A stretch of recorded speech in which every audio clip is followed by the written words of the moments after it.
Okay, let's set the AE lock and off we go. Hi Gothmoths, welcome back to my channel and Tenor Talks. I need to give you everything in a very short space of time because due to I'm unable to edit seriously anything. Okay, so this is a one take video. Okay, so no fancy cutting through, no kind of, what you see is it. Okay, and I apologize in advance for that because that's not usually the way I like to work. You know, I like to give you a polished, you know, video, but can't be done. Okay,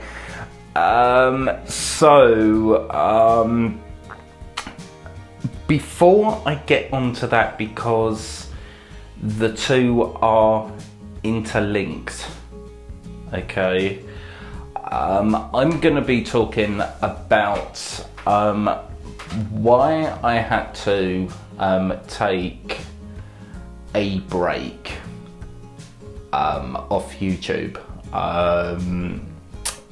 Initially I only thought, yeah, 2 weeks. You know, get yourself back into gear, 2 weeks off the old tubes, you'll be fine. You'll be fine. I initially thought, and it turned out to be a week longer, you know, 3 weeks. I initially thought it was a YouTube thing. I just thought, God, uploading every other day, editing, you know, you've not had a me kind of break where the only person you need to reconnect with is you, touching base and all that, you know, and I just thought it was, God, I've been pushing myself too hard. You know, I'm a perfectionist, okay? If I promise something, you better believe that I will deliver it, you know? I will ring your doorbell, make me sound like Postman Pat, but, you know, I will ring that doorbell and hand you the product, because, you know, if you promise something, why wouldn't you deliver it, you know? And it's all about, you know, creating trust. You know, fundamentally that's what it is, you know, creating trust with your audience, your fan base. So, you know, but it turned out it was not anything to do with YouTube at all. And that was a great discovery for me because I seriously thought, yeah, it's gotta be YouTube. You know, I've been pushing myself too much, too hard. I'm only human. You know, I'm not a machine, so it's got to be YouTube. So take some weeks off, reconnect with yourself. That was the biggest thing because, you know, if you don't reconnect with yourself, you know, how are you supposed to reconnect with your audience? That's the thing. Anyway, I was happily, you know, doing my due.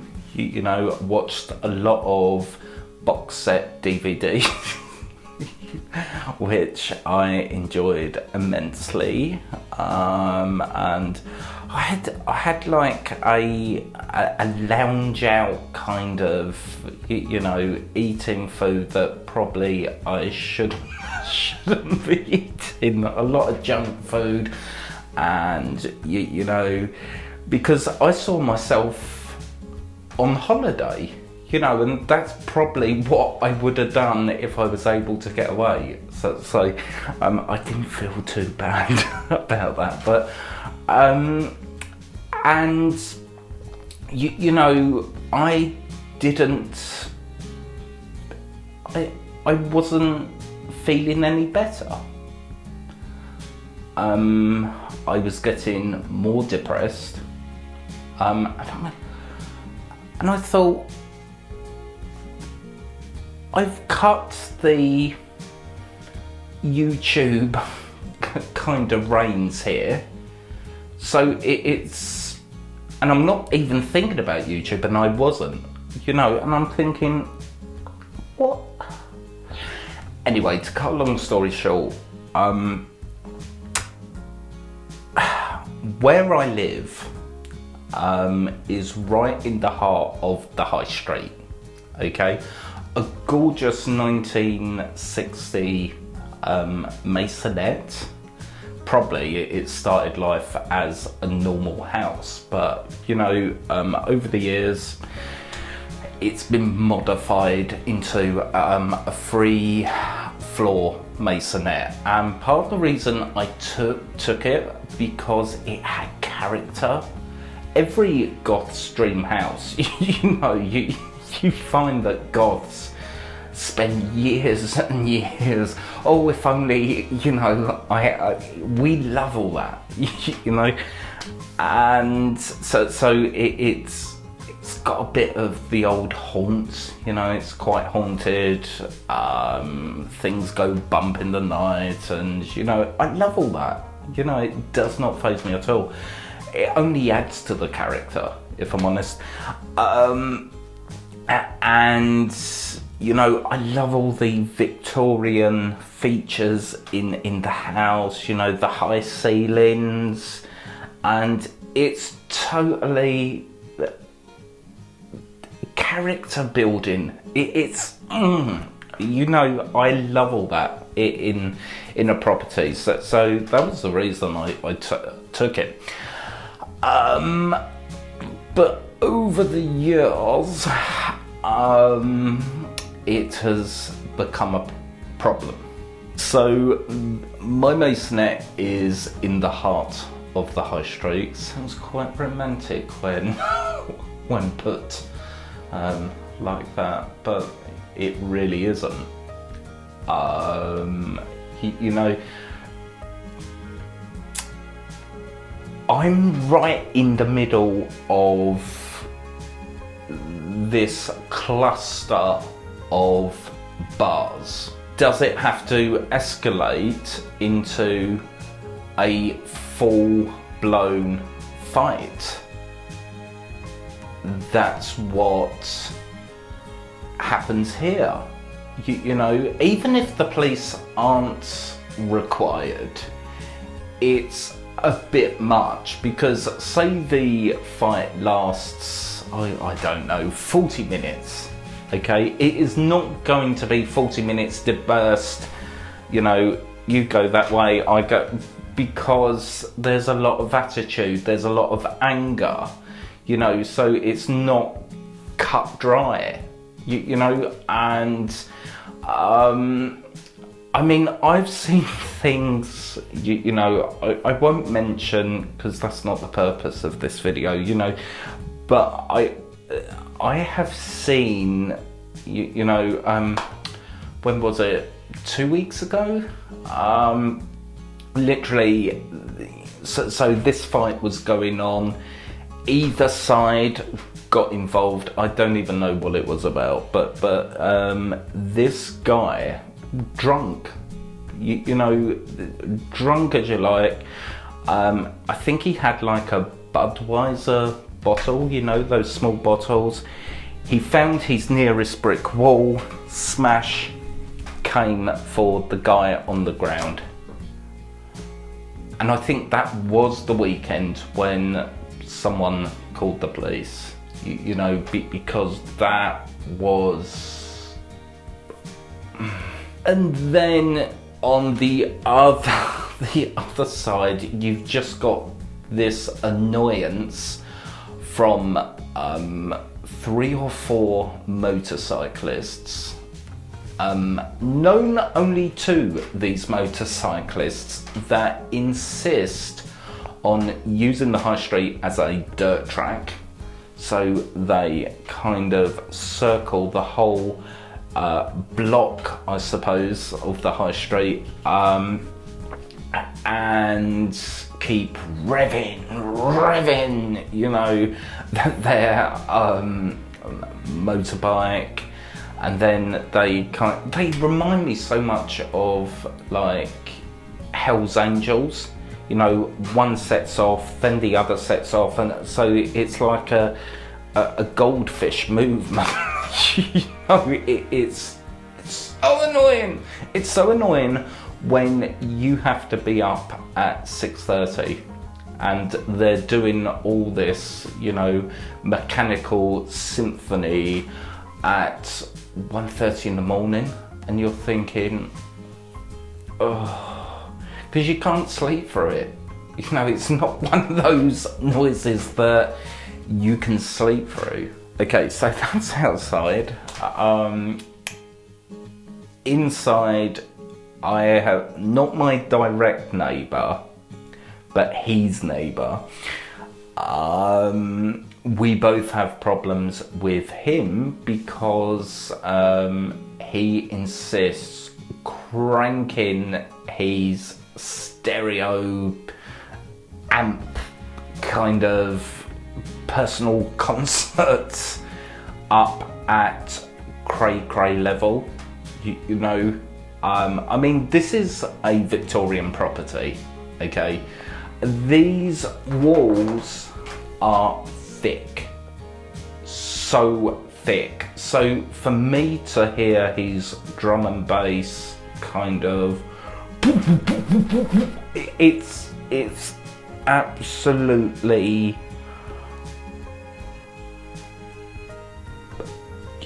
no words. And my neighbour bangs. He kind of turns it up a notch, and you're thinking, oh my God, I just like, oh.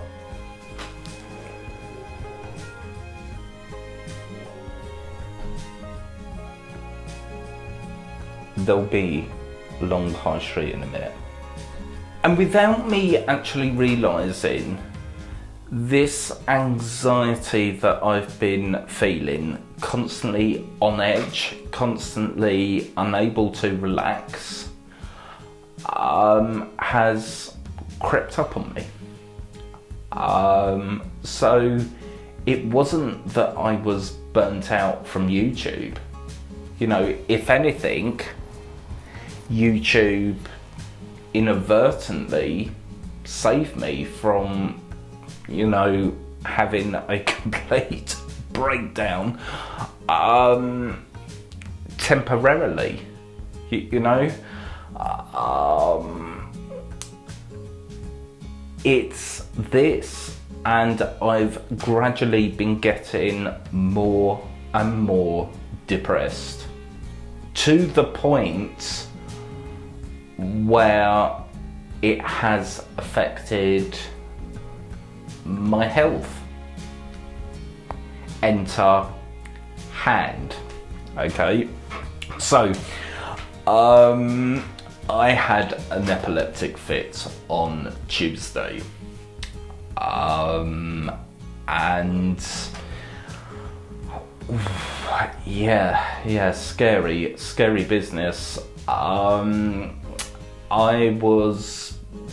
I can't really remember much before, you know, and often that's how an epileptic seizure is, you know. It's very, you've got this jigsaw, you've got half a jigsaw, and you kind of complete the picture, but you never truly have that, you know, fully completed picture, because, you know, everything's I remember a bit, you know.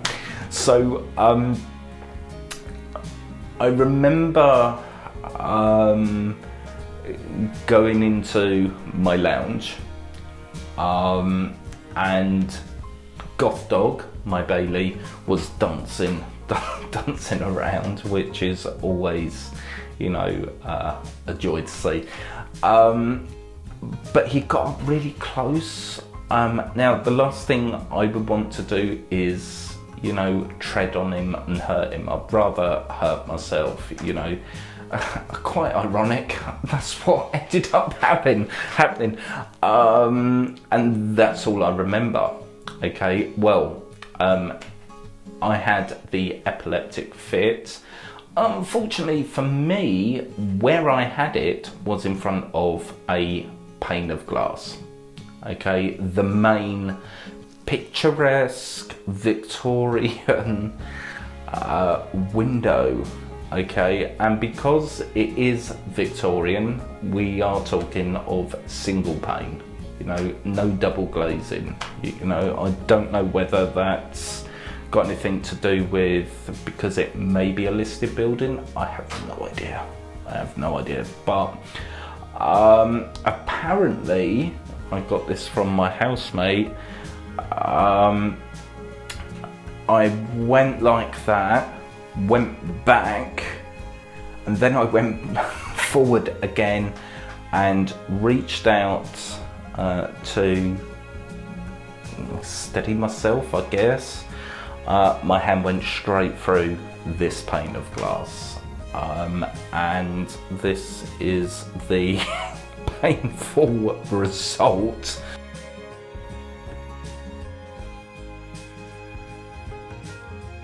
Went up to Canterbury Hospital. Now, at this point, I would, you know, like to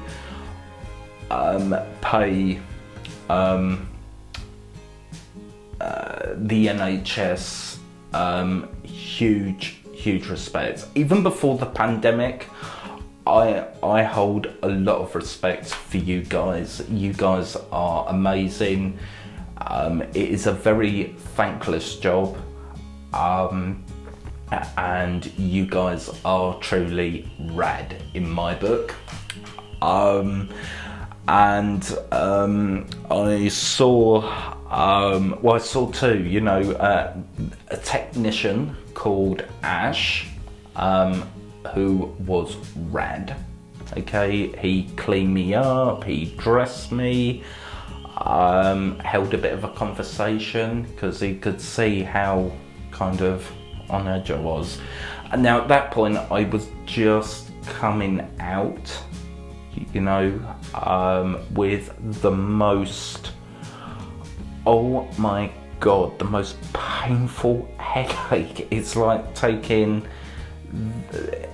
a normal headache and timesing that by something ridiculous like 70,000. It was so like, because during an epileptic seizure, you know, the amount of electrical currents going through the brain and like kind of, I don't fully know how it works, you know, but and just to say I am epileptic, it wasn't like I've just discovered I'm epileptic, but you know, I was fit-free for 15 years.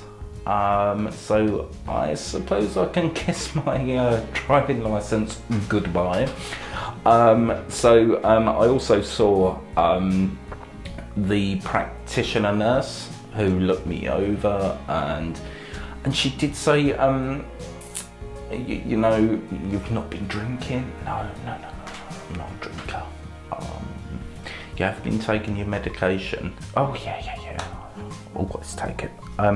She said, and the last thing she said, have you been under any stress? Do you know what? I laughed so loud I nearly fell off the chair. And then I basically told these two rad people, and you know, she basically said, you need to move for your own health. And so because I've been carrying this much stress around with me, yeah.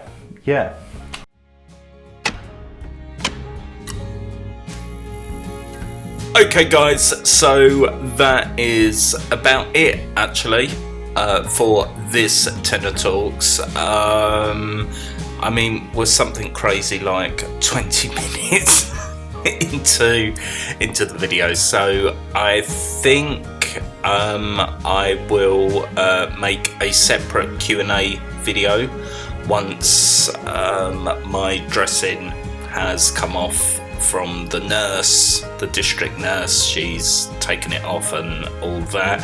So this was purely a update video to let you guys know, you know, what really did happen, and you know, so yeah.